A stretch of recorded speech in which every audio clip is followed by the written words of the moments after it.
अच्छा। लाल सड़क से लेकर अपना जैन भवन की तरफ जाते हैं ना, ठीक है। यहाँ तो हिंदू थे। यहाँ हिंदू थे। और जिसका बैक साइड का इलाका था ना, जैसे जिसको पहले मुगलपुरा कहते थे, ये रामपुरा और ये सारा का सारा, ये मुसलमान लोग यहाँ रहते थे। वो एक ऐसी जगह थी जो चारों तरफ मुसलमानों से घिरी हुई थी। सदर बाजार से हाँ। इसमें घुसते थे कटले में। कटले में आगे नहीं आते थे, इधर पीछे नहीं जाते थे जहाँ कसाई मोहल्ला था। उसमें जाया करेंगे क्या? हिंदू की तो कोई वहाँ दुकान थी ना, और कई दफा बल्कि दंगा भी हो जाता था। जैसे जुलूस जा रहा है, और वैसे होता ही था पहले, अदब कायदे की बात थी। मुसलमान जो कसाई थे ना, सारे कसाई बाजार में, वो अपनी दुकानों का आगे पर्दा तान देते थे, एक तरह से शटर गिरा देते थे। हाँ, एक तरह मतलब से पर्दा कर देते थे। भाई हिंदू भाई यहाँ से गुजरेंगे, उनकी लाग जाएगी या उनकी यात्रा जाएगी, तो उन्हें ये बुरी, उससे नफरत है इस चीज़ से, तो हम क्यों दिखाएं, 10 मिनट के बाद ये गुजरे तो फिर खोल लेंगे। तो वो करते नहीं थे, मतलब ऐसा प्रदर्शन।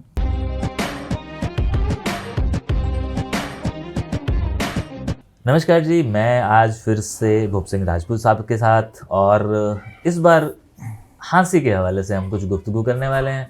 और वो गुफ्तगू दोनों मुल्कों के लिए काम आएगी, और हमारी आज की जो जनरेशन हाँसी में रहती है उसको सुन के अचंभा होगा, आश्चर्यचकित होंगे वो लोग कि अच्छा, हाँसी कभी ऐसी भी थी, और उनमें से एक मैं भी हूँ। तो मैंने बहुत कुछ पढ़ा है, और ज़्यादा ना बोलते हुए सर, आपका एक बार फिर से स्वागत है। धन्यवाद। सर, अरसा पहले वो कौन सा सन था पहले, तो जब आपने वो किताब लिखी थी हाँसी का इतिहास? वो सन 81 में लिखी थी मैंने। सर, कितनी रिसर्च की होगी आपने? ये तो एक इसका मैं अपने मुंह में मिट्ठू क्या बनूं। नहीं, वो इसलिए कह रहा हूँ कि आजकल किताबें लोग चुटकियों में लिख डालते हैं, तो मैं उसके हिसाब से पूछने जा रहा हूँ। मुझे उसके 4-5 साल लगे थे मटेरियल इकट्ठा करने, क्योंकि मैं जो भी लिखता हूँ ना, वो फैक्ट्स के ऊपर आधारित हो, ऐसी मेरी कोशिश रहती है। सिर्फ सुनी सुनाई बातों के ऊपर मैं कभी नहीं लिखता जी। जब तक उसके पीछे मैं पूरी तरह से उसके अंदर जा कर के और उसकी अच्छी तरह से पूरी बात, कल को कोई चैलेंज भी करे तो उसमें कोई बात कमी ना नज़र आए। इसलिए मुझे इतने उसमें कई साल लग गए। जब वो जिस साल हाँसी के अंदर रोटरी क्लब की स्थापना हुई ना, उस साल ही पब्लिश हुई थी किताब। क्या बात है। 1981 में। क्योंकि रोटरी क्लब के जो उस वक्त थे ना, पंडित दीपचंद जी एडवोकेट, और एक थे चौधरी डूंगर सिंह ढुल, ठीक है जी, ये दो उसके अंदर विशेष एक्टिव थे। और इनकी इच्छा थी कि खाली वो सोविनियर तो ना निकाला जाए जिसको कि उसमें 10-5 विज्ञापन इकट्ठे करे, लोगों ने पढ़े और फेंक दिया, उसमें कुछ होता ही नहीं। वो चाहते कोई ऐसी चीज़ हो सोविनियर के रूप में। तो उन्होंने मेरे से पूछा भी कैसे करें। मैंने कहा जी, हाँसी का इतिहास आज तक कभी नहीं लिखा गया है। बड़ा अफसोस की बात है कि इंग्लैंड का इतिहास तो बच्चों को पढ़ाया जाता है, उस वक्त पढ़ाते थे, और वो उसमें कंपलसरी भी था, एग्ज़ाम भी देना और पास होना जरूरी होता था उसके अंदर, 10वीं के अंदर।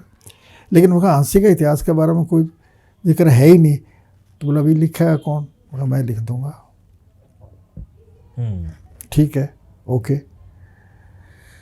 फिर मैंने उसको थोड़ा सा, जो लिखा हुआ था ना, उसको थोड़ा सा सिलसिलेवार जमा करके और उसको लिखा था। लोगों को कोई रुचि नहीं थी, आज तो फिर भी है, जागरूकता है। उसमें तो मुझे ध्यान है, हमने उसकी 500 कॉपी छपवाई थी। हम गांव में, मतलब यहाँ शहर में जाके दुकानदारों से कहते, पैसा दुकानदारों के पास ही है, लाला जी एक ही किताब है, ये आप रख लो। क्या करेंगे जी हम? ये हाँसी का इतिहास है जी। फिर होगा, हमने क्या करना है? लाला जी आप पढ़ो, बच्चे पढ़ना, पता तो लगे हाँसी का इतिहास क्या है। लाला जी हमने क्या करना, हम 2 पैसा का धंधा करेंगे, ये इतिहास ढूंढे। लाला जी कोई बात नहीं, रख लो, फ्री है ये, कोई पैसे नहीं है इसके, आप आए बात करो जी। फ्री का फिर किसी आप और दे दो ना, मरने मेरे क्यों पीछे पड़ रहे हो? है ना, हमने ज़बरदस्ती करके लोगों को दी। हर एक स्कूल के अंदर, चाहे प्राइमरी का भी था, मैं एक कॉपी खुद जाके दे के आया। जो हाई स्कूल थे, कॉलेज था, जैसे ये नेहरू कॉलेज, इसमें मैं अपने हाथ से उनको 4-4 कॉपी दे करके आया। अच्छा, फ्री में सब कुछ फ्री का था कि लो जी ये रखो, कभी न कभी काम आ जाएगी। तो उन्हें बड़ा मन मार कर, अब आप आए हो तो रख दो, कितने पैसे दो? पैसे कौन, इसका फ्री है। तो ऐसा ही होगा फिर, फ्री जो आप दे रहे हो तो कि में होएगा कौन तो शुरू में ये हालत हुई। आज वो किताब दुर्लभ हो गई है। आज मिलती भी नहीं बिल्कुल है। बिल्कुल। क्योंकि जो पहली बार चीज़ छपती और बिकती है ना, बिके तो ना भी चाहे, जो पहली बार चीज़ छपती है उसका महत्व कुछ और ही हो जाता है। बाद में तो ठीक है, लोगों ने बहुत कुछ लिखा होगा, इसके ऊपर लिख भी रहे हैं, लेकिन वो अपनी जगह कायम है कि भाई पहली बार जो लिखा वो कैसा था। वो कैसा था, मैं वही जानने के लिए तो आज आपके साथ बैठा हूँ कि वो कैसा था हमारा उमरा गेट, कैसा था हमारा बरसी गेट, कैसा था हमारा कसाईयों वाला मोहल्ला, और कैसा था बजरिया।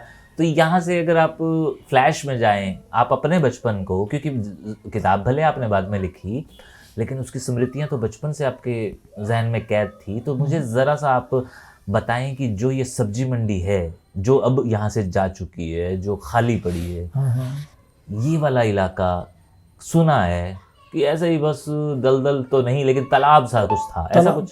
तालाब था, अच्छा बड़ा पक्का, इसका नाम था लाल घाट।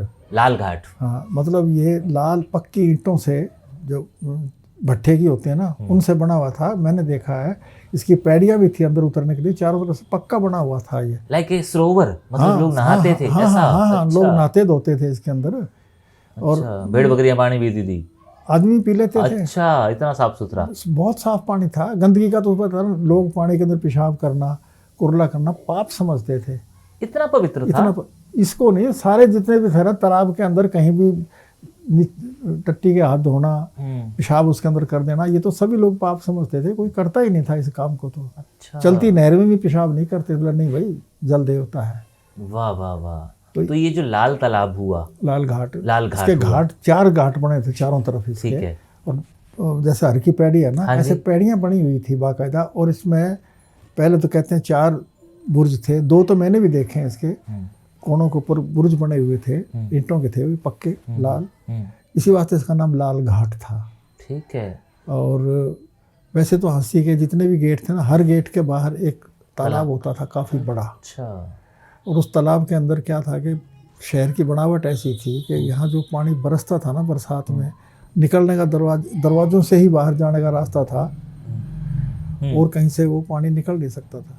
तो उमरा गेट के बाहर लाल घाट था, ये अपना हिसार गेट है, इसके बाहर वो मंडी मालयान की एक बहुत बड़ी वो थी। हिसार गेट की लोकेशन भी जरा समझाइए सर, क्योंकि आज के लोगों को या मुझे भी नहीं पता कि इसको आजकल 4 कुतुब गेट का है। अच्छा, इसको 4 कुतुब गेट तो एक्चुअली वो है जो कि 4 कुतुब बिल्डिंग के अंदर जाने का रास्ता है ना, ठीक है, वहाँ जो बना वो है 4 कुतुब गेट। जी। जो गेट है वो तो हिसार गेट है, क्योंकि ये सड़क हिसार जाती थी यहाँ से।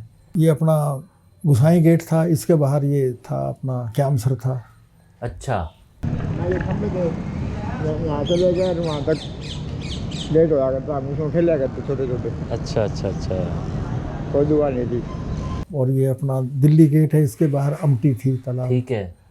और मतलब इस तरह से उमरा गेट के बाहर लाल घाट था। लाल घाट था। ठीक तो है। इस तरह जितने भी शहर के गेट थे ना, उनका जो स्ट्रक्चर ऐसा बना रखा था कि पानी जितना भी शहर का, एक बूंद भी नहीं रहती थी बरसात बंद होने के बाद, सारा उसमें चला जाता था, पानी शुद्ध होता था, साफ होता था। हाँ, नहाते धोते थे लोग उसके अंदर, यहाँ तक। और इसका एक सन बता दीजिए आसपास का, ये कब की स्मृतियाँ आप याद कर रहे हैं कि आपने वो घाट देखा था? ये मैंने घाट देखा सन 50 तक का तो मुझे ध्यान है। ठीक है। यानी कि इस दौर में तो कहते हैं कि उमरा गेट आधा खड़ा था, नहीं खंडर हालात में था, मतलब गेट तो छत नहीं थी, ध्वस्त हो चुका था, छत नहीं थी इसके ऊपर। छत तो सिर्फ बड़सी गेट की तो थी ही, और अपना ये हिसार गेट है, इसके ऊपर भी दरवाज़ा बंद करने के लिए क्वाड भी लगे थे बड़े मोटे मोटे, और ऊपर छत भी थी इसकी। ठीक है। दिल्ली दरवाजे के ऊपर भी छत थी, और उमरा गेट के ऊपर छत नहीं थी। जी, ये मुझे भी 1-2 बुजुर्गों ने बताया। अब ज़रा सर थोड़ा सा आगे की तरफ आएँ, आज जहाँ बिजली घर है, यहाँ से अगर हम शुरू करें तो शहर यहीं से शुरू होता था, मतलब गेट। ठीक है। तो मैं अपनी स्मृतियाँ बताता हूँ, आप उसको और पुराना कीजिएगा। बाईं तरफ जाएं तो हाजी सराय की तरफ हम निकल जाते हैं, लेकिन सीधा आए तो उमरा गेट के ऊपर चढ़ते हैं। हाँ। तो जो आज जहाँ पर ऊपर चढ़ते ही एक गंदा नाला जहाँ पे ख़त्म होता है, जो दबा दिया गया है, जहाँ पे एक नलका लगा हुआ है, जहाँ पे एक घड़ियों की दुकान हुआ करती थी। ये तो खैर मैं 80 की बात बता रहा हूँ। वो उस दौर में वहाँ पर क्या था? पुराने दौर में? हाँ जी। ये बंद था रास्ता। ये रास्ता ये बंद। जो लाई चाड़ी जिसको आजकल बोल रहे हैं ना, ठीक है जी। ये रास्ता था ही नहीं, दीवार खींची हुई थी। बाहर निकलने के तो सिर्फ जो गेट थे ना, इनसे ही आदमी बाहर भीतर जा सकता था, बाकी सब के सब चार दीवारी थी, अच्छी मोटी मजबूत दीवार थी, लगभग एक कमरे जितनी चौड़ी जो है ना 8-10 फुट की दीवार थी चारों तरफ, ठीक है। ताकि कभी लड़ाई पहले होती थी, गोला भी कोई गिरे, कोई तोप लगावे भी, तो बस्ती को नुकसान नहीं पहुंचता था, वो गोला उसके अंदर ही रह जाता था, इतनी चौड़ी दीवार होती थी। ठीक है। ये तो बाद में जैसे जैसे थोड़ा बढ़ने लगा ना, तो 55-56 के आसपास जो है ना, फिर लोगों ने दीवार को तोड़ के मिलाना शुरू कर दिया। अच्छा। और सन 60 के आसपास बड़सी गेट से बाहर लोगों ने मकान वगैरह बनाने शुरू कर दिए। अच्छा। बरसी गेट की मैं ज़रूर जाऊंगा, मुझे चेता मोहल्ला भी जाना है, लेकिन मैं पहले ऊपर चढ़ता हूं सर थोड़ा सा। अब अगर आप कपूर वॉच हाउस से और ऊपर आ जाते हैं तो कुछ दुकानें पार करने के बाद बाएं हाथ पे चला जाता है, मुड़ते ही एक चढ़ाई, लेकिन राइट साइड में उमरा गेट की अगर ऊपर चढ़ें तो राइट साइड में एक आ जाता है गंजा बाग। उसके बारे में ज़रा बताएं कि उसका एक्चुअली नाम क्या था। हाँ, ये दरअसल में गंज ओ बाग ये शब्द था जी। गंज कहते हैं बाजार को, और बाग तो होता ही है बाग। तो यहाँ एक कुआं भी था, अच्छा बड़ा सारा, गली में या बाहरी? उसके अंदर जा करके जैसे आप उससे अंदर एंटर होते हो, छोटी सी गली में चले, छोटी सी गली से अंदर आओगे ना, जी। तो वहाँ एक कुआं बना हुआ था। ठीक है। उस कुएं से पानी मीठा था, उसके पास खेती होती थी। अच्छा। बस्ती उस वक्त नहीं थी यहाँ। ठीक है। और इसीलिए इसको फिर कहते थे गंज ओ बाग। गंज ओ बाग। ठीक है। इसके अंदर कौन सी जाति के लोग पहले रहा करते होंगे, आपके इतिहास में आए होंगे? ज़्यादा करके बनिए थे। अच्छा। और कुछ कहार लोग थे। ठीक है। कहार लोग सिंगाड़े की खेती करते थे, पानी भरते थे, लोगों के घरों में जाने का काम ये करते थे। सर ये वही कहार हैं जिनके बारे में कहा जाता है कि चलो रे डोली उठाओ कहार? हाँ हाँ हाँ हाँ, वही है। अच्छा। कुछ कहार डोली ढोने का काम भी करते थे, पालकी ढोया करते थे। ठीक है। कुछ जो है घरों में पानी भरा करते थे, कुछ सिंगाड़े वगैरह खेती करके काम चलाते थे। ठीक है। तो यहाँ पर अभी तक मुसलमान लोग नहीं रहा करते थे आपके इतिहास से? वो इस तरफ नहीं थे, इस तरफ थे? हाँ, उस तरफ नहीं थे मुसलमान। ठीक है। मुसलमान ज़्यादा करके क्या थे कि जो अपने आजकल बजरिया चौक, छाबड़ा चौक, पुराना पोस्टमैन, हाँ, पुराना पोस्ट ऑफिस है ना, जी जी जी, इससे इस तरफ जो थे ना, आप जैन भवन की तरफ जाओ, ये सारा हिंदुओं का इलाका था। ठीक है। मुसलमान तो सिर्फ पुरानी बस्ती में ही रहते थे। ठीक है। तो अगर हम थोड़ा सा और आगे आ जाएं, बाहर आ जाएं गंजे बाग से और उमरा गेट के और ऊपर चढ़ना शुरू करें, तो मेरे दौर में मैं ये कहूँगा कि बाजार स्कूल हुआ करता था, एक लकड़ी का लाल सा दरवाज़ा, जिसके अंदर मैंने उसी में पढ़ा हुआ हूँ। जी, मैं भी उसी में पढ़ा, मतलब पहली बार मैंने उसके अंदर क ख ग उसी में लिखना सीखा। तो उसके बारे में ज़रा थोड़ा सा तफसील से बताएं। मेरे समय में तो मास्टर शील चंद जी हमारे हेडमास्टर होते थे। ठीक है।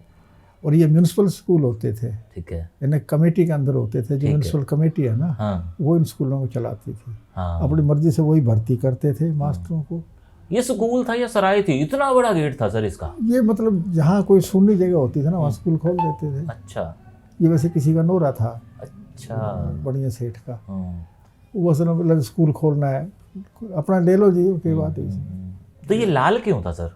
अंदर से भी दीवारें लाल ये थी? तो कोई खास बात नहीं थी। अच्छा। मैंने देखा जो सफ़ेद ही था। अच्छा, ठीक है। सफ़ेदी की हुई थी। हाँ। और जो नीचे हाशिए होते थे वो काले रंग के थे। ठीक है। लकड़ी का दरवाजा था, मुझे हाँ, धुंधला धुंधला याद है। लकड़ी का दरवाजा खूब अच्छा था। ऊपर भी स्कूल लगता ऊपर भी लगता था जी, बिल्कुल। अंदर जाते ही एक बहुत बड़ा ग्राउंड था, एंड फिर राइट और लेफ्ट से सीढ़ियाँ चढ़ के ऊपर जाके 2 मंजिला था मतलब। अच्छा, हम थोड़ा सा सर बाहर आ जाते हैं स्कूल से, और उसके सामने एक दालान था, स्कूल के बिल्कुल सामने, मतलब एक खुला एरिया था पीछे की तरफ, जहाँ आजकल दुकानें बन चुकी हैं, और पीछे हम लोग कभी गिल्ली डंडा खेल लिया करते थे, ऐसा कुछ था? हाँ, दुकानें थी, बड़बूजे थे अपने पंजाबी हिंदू भाई थे वो। अच्छा। लेकिन काम जैसे बड़बूजे का, और इसके पैसे की किल्लत थी उस समय, कोई बड़ा काम तो कर नहीं सकते थे। ठीक है। छोटी मोटी जो दुकानदारी थी तो उसके लिए वहाँ कई तरह की दुकानें थी। कुछ तो ये बड़बूजे और जैसे अपना मरमुंडे वगैरह बनाने की, ये काम ज़्यादा था यहाँ इसके। ठीक है। थोड़ा और अगर सर आगे चढ़ते ही लेफ्ट हैंड साइड पे जो मेरे को याद है, वहाँ पे देसाई बीड़ी वाले बैठते थे। ठीक है। और फिर उनके पीछे की तरफ मकान हुआ करते थे, यानी कि स्कूल से लगती हुई अभी बात कर रहा हूँ। और उसके सामने हमारी नज़र में तो दुकानें ही थी, तो वहाँ से लेके देसाई बीड़ी वालों से लेके अब आ जाएं अगर छाबड़ा चौक तक, इस दरमियान में सिर्फ दुकानें थी, कुछ और था जो हमें नहीं पता, आपके इतिहास में दुकानें थी दोनों तरफ। दुकानें ही थी। अब आ जाते हैं सर एक खास चौक जिसे छाबड़ा चौक आजकल कहा जाता है। इस चौक पर मास्टर मौरी राम की एक दुकान थी, गोली टॉफियाँ जो बेचते थे, जो सिलाई की उनकी एक शॉप थी, मतलब वो सिलाई मशीन चलाते थे। मुझे उनका ध्यान नहीं पड़ा। चलिए, तो वहाँ कोने में एक लेटर बॉक्स लगा हुआ है जहाँ पे एक मूंग वाले बाबा बैठते इतना बड़ा होता था। तो मूंग बेचने वाले एक बाबा बैठा करता थे। हाँ जी, तो वो तक मुझे याद है। वो पीछे आए यहाँ तो। अच्छा। पहले यहाँ सब्जी मंडी में बैठते थे वो। अच्छा। और वो एक थाल भर करके मूंग लाते थे, थोड़े मतलब पतले गिले टाइप के जैसे छोटे होते हैं आजकल।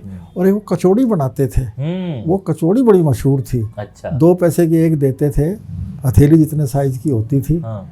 तो वो सवेरे आकर के जैसे बैठते, ये सब्जी मंडी यहाँ थी लाल सड़क पे, तो बस वो ग्राहक जो थे ना सब्जी मंडी में पलेदारी करने वाले भी, और जो दुकानदार थे सब्जी मंडी के जो दुकानदार थे वो भी, और हमारे जैसे स्कूल जाने वाले भी उसका नाश्ता जरूर करके जाते थे। 2 पैसे की एक कचौरी होती थी, मूंग फ्री में डाला करता था वो।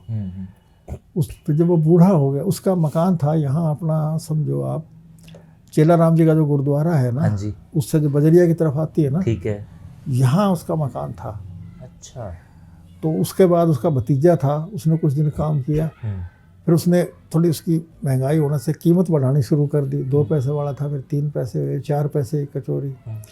फिर वो जब 1 रुपये तक वो कचौरी बिक रहा, तब तक तो लोगों ने खाई। फिर बोले यार 1 रुपये की ये क्या, बड़ी ना खा लेंगे फिर तो। सही। लेकिन उसका जो टेस्ट था वो अपना अलग ही था, उसके जैसा दूसरा नहीं, आज तक भी नहीं हुआ। ठीक है।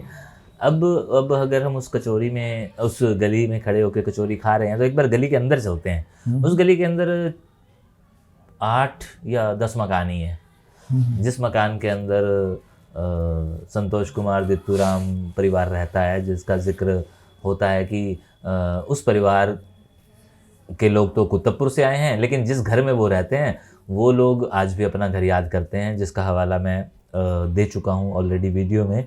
तो उस गली में सारे के सारे मुसलमान रहा करते थे, ऐसा उसे कसाईयों का मोहल्ला कहा जाता था, ऐसा मेरी समझ में। आप बताएं। ये सारा ही मुसलमान इलाका था, यहाँ से शुरू हो गया। बजरिया जो है ना, लाल सड़क से इस तरफ। अच्छा। लाल सड़क से लेकर अपना जैन भवन की तरफ जाते हैं ना, ठीक है, यहाँ तो हिंदू थे, और जो इसका बैक साइड का इलाका था ना, जैसे जिसको पहले मुगलपुरा कहते थे, ये रामपुरा और ये सारा का सारा, ये मुसलमान लोग यहाँ रहते थे। हिंदू तो कहीं हिंदू तो थे ही, ऐसी कोई बात नहीं थी कि नहीं रह सकते। बीच में एक धनी घाटी नाम की जगह है। हाँ, वो तो बहुत इधर आ गई सर। हाँ, जो बोलूक सब्जी वाला बैठा है, बीच में मुझे याद आ गया, इस वास्ते कह रहा हूँ। हाँ। वो एक ऐसी जगह थी जो चारों तरफ मुसलमानों से घिरी हुई थी। जी, बिल्कुल। और उसमें जितने भी मकान थे हिंदुओं के थे और सारे जैनियों के थे। हाँ, बणियों के थे सारे। बणियों के थे, जैनी तो होते ही बणी है। हाँ। इसीलिए शायद उसे धनी घाटी कहा जाता है, क्योंकि धनी लोग थे। धनी लोग थे, और उसमें एंट्रेंस का एक ही गेट होता था। ठीक है। बाकी चारों तरफ से वो बंद थी, तो वो घाटी के तौर पर थी। ठीक है। और उसमें सब के सब जैन लोग रहते थे। जो ये रथ यात्रा आती थी जैनियों की, इसका रास्ता ही बड़ा अजीब सा बनाया हुआ था। जी, इसके बारे में भी। उसमें सदर बाजार से इसमें घुसते थे कटले में, आगे नहीं आते थे। कटले से फिर वो लेफ्ट को लेते थे। ठीक है।